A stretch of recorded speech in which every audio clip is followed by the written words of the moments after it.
The Caribbean sun doesn't just burn the skin, it bakes the soul. And on a ship packed with 100 desperate men, that heat does something else.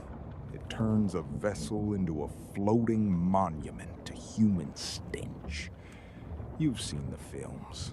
You've seen the dashing rogues with their perfectly tousled hair, their white teeth, and their clean linen shirts billowing in the gale. It's a lie. A beautiful, sanitized Hollywood lie. If you truly stepped onto the deck of a Golden Age pirate ship, the first thing that would hit you wouldn't be the spray of the salt sea. It would be a wall of odor so thick you could carve it with a cutlass. It was a mixture of unwashed bodies, rotten wood, stagnant bilge, and the inescapable, eye-watering reality of 100 men who had nowhere to go when nature called, at the very edge of the world they lived in. Welcome back to the hold. Today, we're stripping away the romance to look at the one thing the history books are too polite to mention: the grim, salty, and utterly repulsive reality of pirate hygiene. To understand how a pirate cleaned himself, you first have to understand that cleaning wasn't a concept they recognized in the way we do. Fresh water was the most precious commodity on the ship. We've talked about this in the previous logs. You didn't waste a single drop of it on your skin. To wash your face with fresh water was a crime against the crew. To wash your body with it was a hanging offense. This meant that from the moment a man signed the articles and left port, he was effectively entering a state of permanent crust. Salt, sweat, fish guts, and human grime layered upon themselves day after day, week after week. The skin would become a map of a man's journey, caked in a grayish rime that only the heaviest tropical rainstorm could hope to penetrate. But let's get to the question that brings the morbidly curious to these archives. No porcelain thrones here, no privacy, no plumbing. At the very front of the ship, the part we call the head, there were the seats of ease. On a pirate vessel, this was often nothing more than a couple of holes cut into the wooden grating of the beakhead, dangling directly over the churning waves. Imagine it. A storm is brewing. The ship is pitching 20 feet up and down. You are squatting over a hole, clutching a wet rope for dear life, while the freezing Atlantic spray blasts you from below and the wind tries to rip you off your perch. If you slipped, you didn't just fall into the water. You fell under the hull of a moving fortress. Many a pirate met his end not by lead or steel, but by losing his grip at the head. And there was no paper. That's a modern luxury. In the Caribbean, a pirate reached for the tow rag or the head rope. This was a thick, heavy hemp rope that dangled from the side of the ship into the sea. It was frayed at the end, soaked in salt water, and shared by every single man on the crew. The salt water was supposed to sanitize it as it dragged through the wake. It didn't. It was a communal instrument of agony and infection. It was abrasive. It was infested with microscopic sea life, and it was the primary reason why the itch was a constant companion in the forecastle.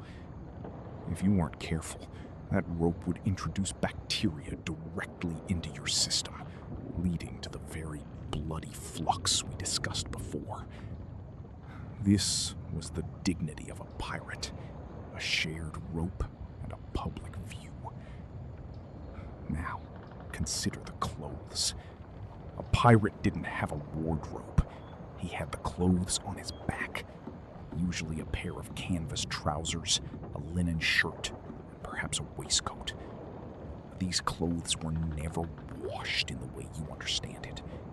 If they were lucky, they'd tie their laundry to a rope and throw it overboard, letting the ship drag the salt water through the fabric to knock off the heaviest layers of filth.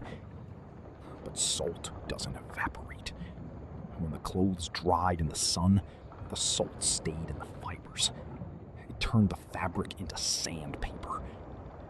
Every movement, every pull of a rope, every step up the shrouds resulted in seesaws. The stiff, salt-encrusted fabric would chafe the skin raw, and the sweat and bacteria would move in to finish the job. A pirate's inner thighs and armpits were often a mass of weeping, unhealed ulcers. And then there were the guests. A pirate ship was a traveling circus of parasites. Lice lived in every seam of every garment. They lived in the hair, the beards, and the wool blankets. At night, in the dark of the hold, you could hear the scratching.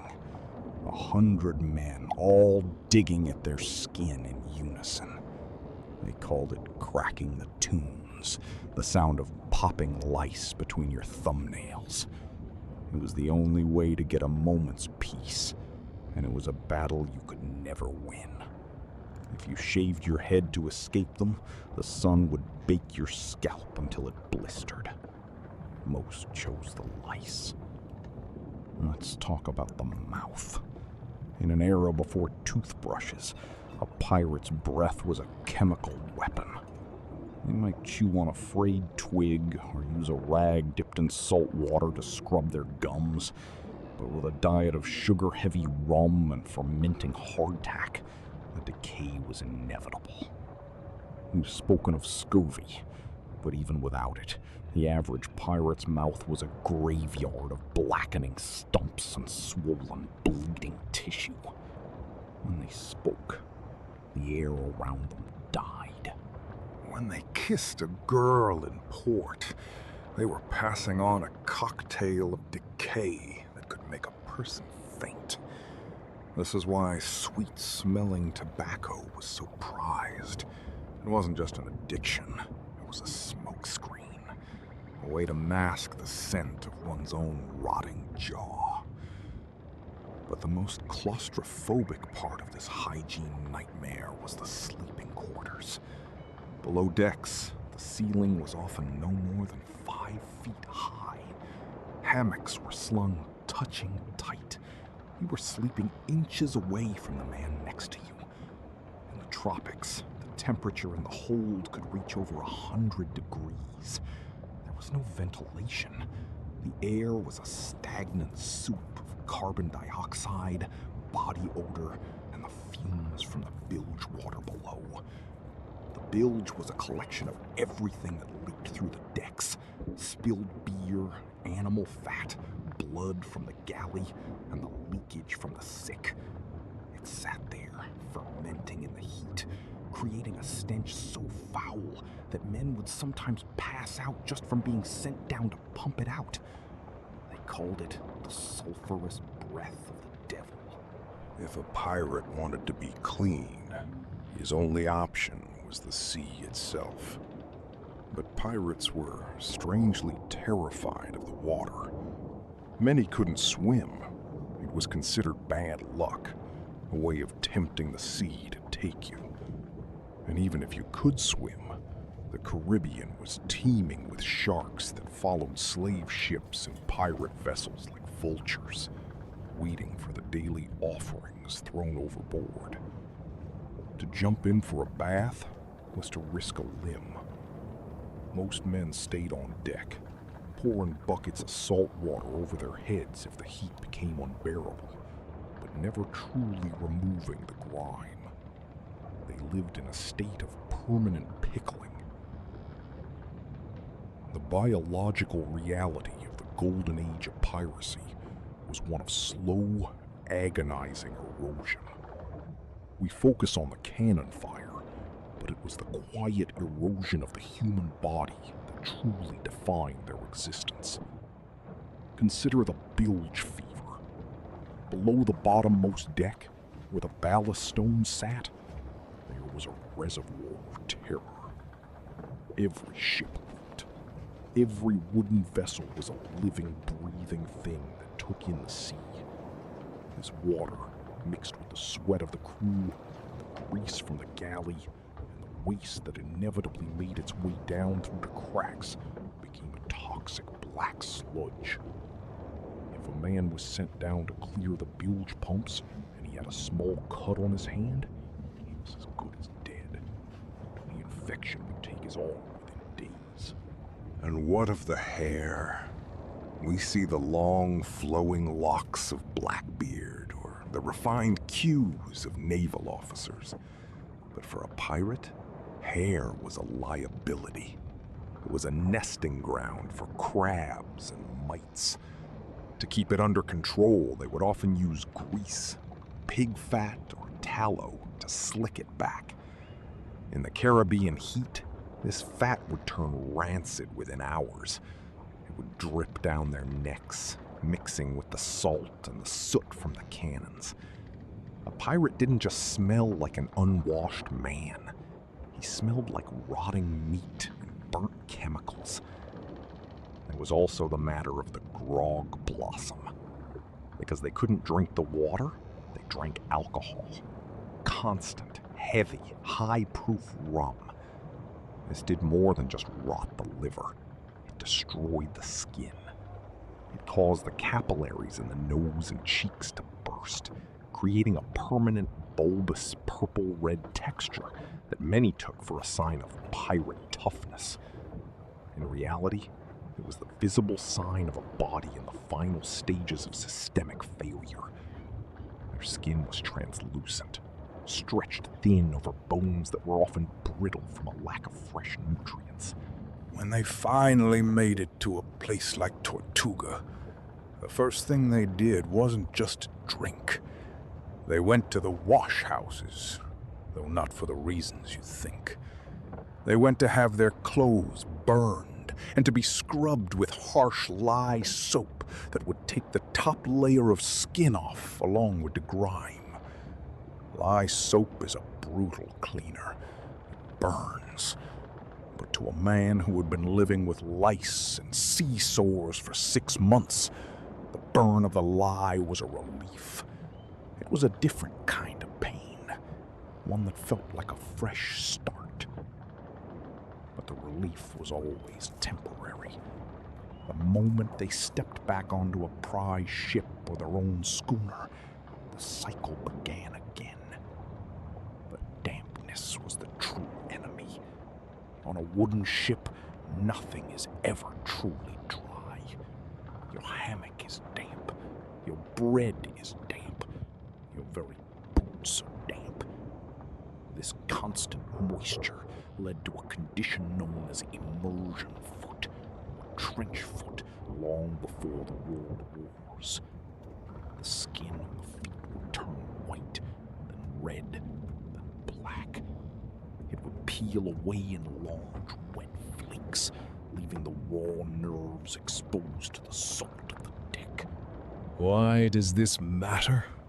Why dwell on the filth? Because it changes how you see their vices. When a pirate made it to Port Royal and spent his entire share of the loot on expensive perfume, silk shirts, and fine wines, he wasn't just being flamboyant. He was trying to wash away the memory of the hold. He was trying to feel human again after months of living like a maggot in a cracker box.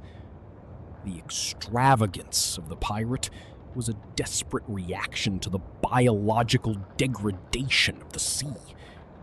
They wore silks because silk is one of the few fabrics that lice find difficult to grip. They wore perfumes because the scent of their own skin was a reminder of their mortality. This was the gritty reality. It wasn't just about the fear of the gallows or the edge of a Spaniard's steel. It was the fear of the self. The fear of waking up and finding that your body was no longer yours, that it had been claimed by the damp, the dark, and the parasites. A pirate was a man who had decided that a few weeks of glory and cleanliness in port were worth months of living in a state of filth that would make a modern prisoner weep. Imagine the sound of the ship at 3 a.m. It's not silent. It's the sound of 100 men coughing. The heave of the lungs trying to clear the sulfurous air. It's the sound of the pumps clanking rhythmically to keep the black sludge of the bilge from rising too high. It's the sound of the rats, who were arguably the cleanest things on the ship, as they scavenged for crumbs of hardtack. And through it all, the smell. A scent that stayed in your hair and your lungs long after you left the sea. Some captains tried to fight it. They would order the decks stoned, scrubbed with heavy blocks of limestone and sand until the wood was white. They would burn vinegar or sulfur in the hold to kill the air. But these were temporary fixes against a permanent tide of human misery. On a ship with no women, no children, and no future, the standards of decency simply dissolved. They became beasts of the sea, part of the ecosystem of rot and salt. When we talk about the Golden Age, we are talking about a time when a man's life was measured in the distance between his last bath and his next fever. They were the discarded elements of society, and they lived in the discarded corners of the world. Their hygiene wasn't just a lack of soap, it was a symptom of their status as outcasts. If society wouldn't give them a place to live with dignity, they would live in the most undignified way possible, and they would make the world tremble while they did it. They lived fast, they fought hard, and they smelled like death.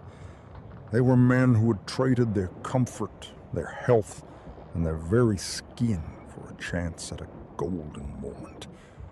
But that moment always came with a price, and that price was often paid in blood, bile, and the slow, agonizing loss of one's own humanity.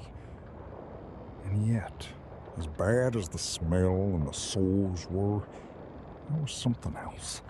Something that happened when the sun went down and the close quarters of the ship forced men into a different kind of intimacy. In a world with no women, no privacy, and a constant threat of death, how did these brutal men find comfort? How did they handle the basic human need for connection when the only people they saw for 6 months were the same unwashed faces in the dark? They were brothers of the coast, but that brotherhood had layers that the history books are only now beginning to peel back. The movies show you the battles, but they never show you the mateloage, the strange, legal, and deeply personal bonds pirates formed to survive the loneliness of the deep. It was a system of partnership that went beyond simple friendship. It was a survival mechanism in a world that wanted them dead. If you think the Hygiene was shocking, wait until you hear how they handled marriage and inheritance on a ship with no laws but their own. But that's a story for when the tide is higher and the air is a bit clearer. The shared rope, the salt-crusted linen, the lice-infested hammocks, these weren't just details. They were the environment that forged the pirate spirit. It was a spirit of nothing left to lose. When you already smell like a corpse and your skin is falling off in patches, the threat of a naval broadside doesn't seem quite so terrifying. You're already in hell. It's another fire. Think about that the next time you see a pirate costume at a party. Think about the tow rag. Think about the salt sores. Think about the bilge. Because that is the reality of the sea. It's not a playground. It's a solvent. It dissolves wood, it dissolves iron, and it dissolves men. And the men who sailed it during the Golden Age were the ones who were already dissolved before they even stepped off the dock. Stay on the wood, friends. It's the only thing keeping you out of the bilge. And keep your eyes on the horizon. For the next time we meet, we'll dive into the secret relationships that kept these men from losing their minds entirely in the dark. We'll talk about the secret hygiene of the high seas and the bonds that transcended the filth. Until then, mind the itch. The Caribbean sun is setting now, casting long, bloody shadows across the deck. The smell is rising from the hold as the men settle in for another night of scratching and coughing. It's a sound you never forget, a symphony of the damned. And in that symphony, you can hear the truth of the pirate life. It wasn't a song of freedom. It was a groan of survival. The gold was just the paint they used to cover the rot. But under the paint, the wood was always decaying. And so were they. The tow rag is waiting. The seats of ease are calling. And the sea is always, always hungry for more. This is the reality. This is the gritty reality of piracy. No more, no less. Just the salt, and the stink, and the long, slow wait for the end.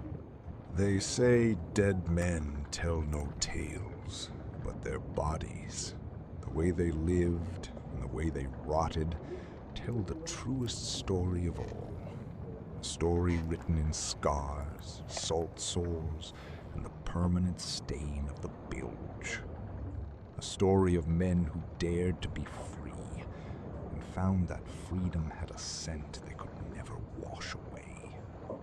So, as the lantern flickers and the ink dries, remember, the sea gives nothing for free. It takes your health, it takes your skin, and eventually, it takes your soul. All for a handful of silver and a moment of shade. Was it worth it? Ask the man clutching the head rope in a gale. Ask the man scratching his tunes in the dark. Ask the man whose teeth are falling out like seeds. They might not have an answer, but the smell will tell you everything you need to know. Stay on the wood. It's the only thing between you and the truth. And the truth is a lot foul-smelling than the legend. The wind is picking up. I can smell the salt, and I can smell the ship. It's time to close the hatch. The next time the wind turns, we'll talk about what happens when pirates find a different kind of treasure. Each other. The story of Matalotage and the hidden heart of the pirate ship. Don't go far.